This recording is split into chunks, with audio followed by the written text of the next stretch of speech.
Les drôles trolls se font troller. Avec Jean-Denis Scott. Jean-Denis Scott, bonjour. Bonjour. Difficile de passer à côté du début du REM aujourd'hui. Oui, puis c'est presque le REM qui a passé à côté d'autres choses avec un problème d'aiguillage. C'était la première panne officielle ce matin. Les gens qui ont dû attendre, c'était plus qu'une heure, à 1h15, 1h20, le temps que ça se règle. Puis ça, c'est après que le REM ait été victime de son succès hier et avant-hier. Il y avait des fils de 2 heures. Écoute, y a-t-il quelqu'un qui a mis Éric Kerr en charge sans nous le dire? Je sais pas trop si... tu sais, imagine les gens qui étaient tellement écœurés d'attendre 3-4 heures en fil à la SAQ. Ils ont décidé de vendre leur auto, d'adopter le transport en commun, puis ils se retrouvent dans le fil pour le REM. C'est magnifique. Les billets du REM, on les achète sur SaClic. Ah non, c'est vrai ça? J'espère que ça aurait été pas trop étonnant qu'ils établissent ce système-là. D'ailleurs, l'autre chose à laquelle ça m'a fait penser, moi je suis à Ottawa plusieurs fois par semaine et eux, ils ont construit ce qu'ils appellent le train léger qui ressemble beaucoup au REM à plusieurs niveaux. C'est un désastre. Ça s'appelle le O-Train, moi j'appelle ça le fiasco train. Déraillement, défectuosité, des gros problèmes causés par la neige. Tu sais, au Canada, ça s'appelle le train léger. On a l'impression que ça a été designé par des débiles légers. Alors, on souhaite que, par rapport à Ottawa, que le Québec demeure une société distincte, du moins sur les rails. Parce que, en tout cas, ça pourrait avoir toutes sortes de conséquences fâcheuses. Notamment, mes espions m'ont dit que José Lito Michaud prépare des émissions de 3 heures qui s'appelleront « On prend toujours un REM ». 3 à 4 heures, c'est ce qu'on me dit. Là, fait qu'il faut être vigilant là-dessus. Après on verra montage, comment ça se déroule. Ben oui, ça c'est après montage. On verra demain qu'est-ce qu'on aura à dire de cette première journée complète-là.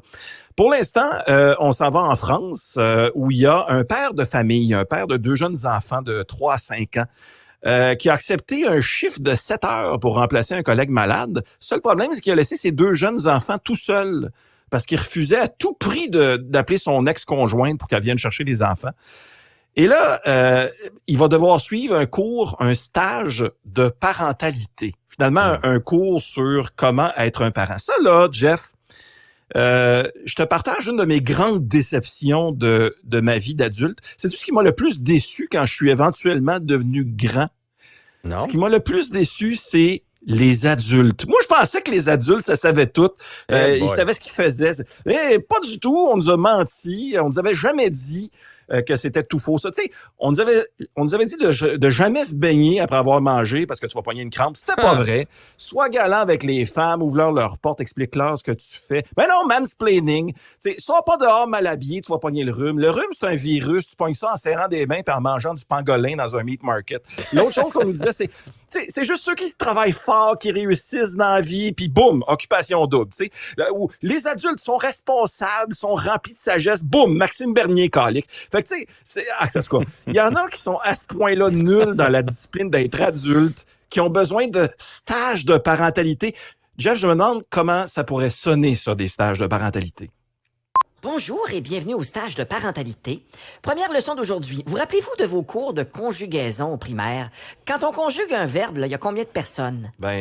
6, je, tu, il, nous, vous, il. À partir de maintenant, il y en a seulement une. C'est la 3e personne du singulier. Papa va changer ta couche. Maman est pas contente. Papa aime beaucoup ta nouvelle gardienne. Oui, mais là, tout change, là.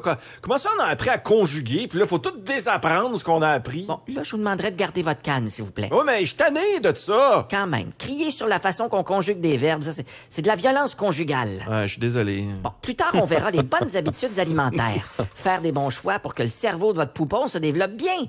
Qui sait, peut-être qu'il va devenir un chirurgien ou le prochain Einstein. Ouais, mais mettons que ma petite fille, elle aime bien gros les bonbons. C'est-tu bien grave si pour le dessert, je donne des gummy bears tous les jours? Bon, c'est parce que là, elle va vouloir devenir influenceuse. Ah non, c'est ça. Ensuite, bien choisir son nom. Vous, monsieur, quel nom vous voudriez donner à votre bébé? Ah, nous autres, c'est Eric. Oh, attention, là. Si votre enfant veut changer d'identité dans 15 ans, il pourrait peut-être vous poursuivre de l'avoir appelé Eric. Choisissez un nom un petit peu plus neutre, comme Maélik ou Yunudujubunki. Bon, c'est des choses auxquelles il faut penser. C'est sûr que le dernier, on ne sait pas si c'est un gars ou une fille. Ça, c'est clair. Non, c'est sûr. Écoute, quelques nouvelles en rafale, Jeff. As-tu senti dans ton entourage un certain engouement pour le film Barbie, par hasard? Je sais pas si c'était ça. Oui, quand même, oui.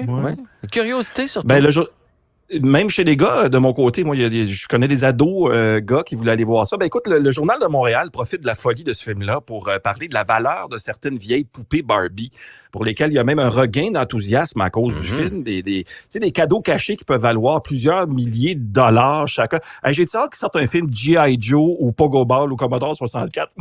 C'était ça mes jouets quand j'étais petit. Mais les as-tu encore? Ça, le Pogo Ball? Ben, non, le Pogo Ball, c'est l'affaire avec le cordon là, qu'on tenait dans notre main puis il fallait le flipper par-dessus, là? C'était un genre de ballon avec une plateforme au milieu sur lequel tu embarquais et que tu sautais sans but dans la vie. Hey, j'en ai un à la maison. Mes enfants, ils ont eu ça. Un vrai? Qui est encore gonflé puis tout, là. Ouais, monsieur. Parce qu'on s'entend, un Pogo Ball sur un flat, ça vaut pas mal moins qu'un Pogo Ball bien gonflé. Mais là, parlant de trucs vintage, on apprenait il y a quelques mois que la chanson Pleure dans la pluie de Mario Pelcha, qui n'était pas originale, d'ailleurs. Ben oui. Et c'est une reprise dans cette chanson-là. D'ailleurs, voici l'original.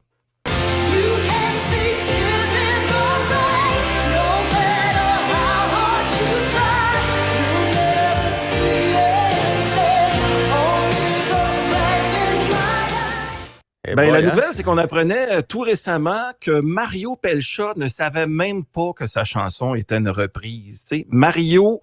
T'sais, monsieur et madame tout le monde, je peux comprendre. Mais Mario Pelcha, c'était sa toune, puis il savait pas de soi. Hey. Un autre adulte qui me déçoit, JF. C'est une déception des adultes d'un bout à l'autre. C'est incroyable. Hey, il devait bien savoir qu'il ne touchait pas de droit d'auteur. J'imagine que c'est peut-être sa compagnie de gérance qui s'en occupait. Et écoute, encore une fois, ma confiance envers les adultes s'améliore pas quand je lis des histoires comme celle d'un Montréalais qui a été fraudé par la PCU. Il attend son chômage depuis 1 an et demi. Tu sais, pour quelque chose qui est censé être une urgence. Oui. Oui, allô? C'est vous qui étiez en arrêt cardiaque et qui aviez besoin d'RCR? Ouais, c'est parce que ça fait 1 an et demi. Là. Ah, vous en voulez pas? Non, c'est correct. Même pas un petit bouche à bouche? Ouais. C'est quand même essayé, mais en fait. Et toujours dans la catégorie WTF, les adultes, manchette lue ce matin, les camionneurs alcooliques doivent être accommodés. Alors, c'est une camionneuse alcoolique qui a consommé de 9 à 12 bières sur son parcours avant de causer un accident, avec son poids lourd, évidemment, qui a réussi à faire annuler son congédiement. Son employeur avait omis de lui offrir un accommodement raisonnable. Bon, je peux évidemment comprendre que son employeur devait l'aider, peut-être même l'obliger à suivre des cours. Bonjour, bienvenue au stage de conduite de camion. Vous, c'est quoi votre nom? Moi, c'est Yono Doju Bunki.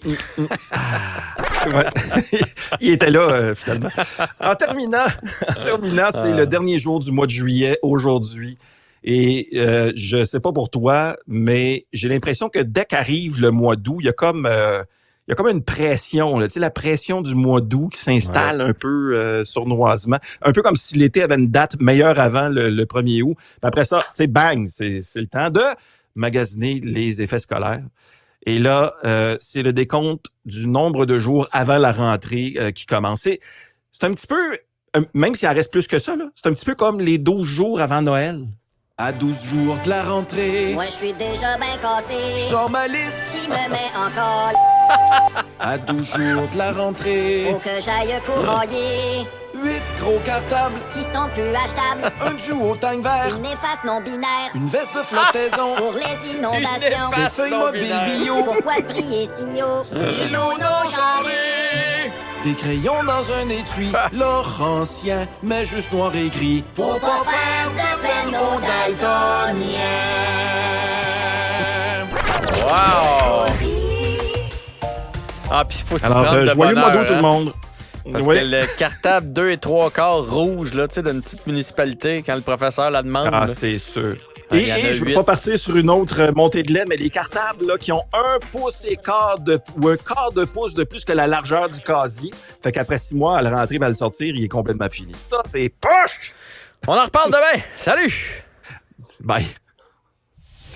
Ne ratez plus rien. Cette émission est aussi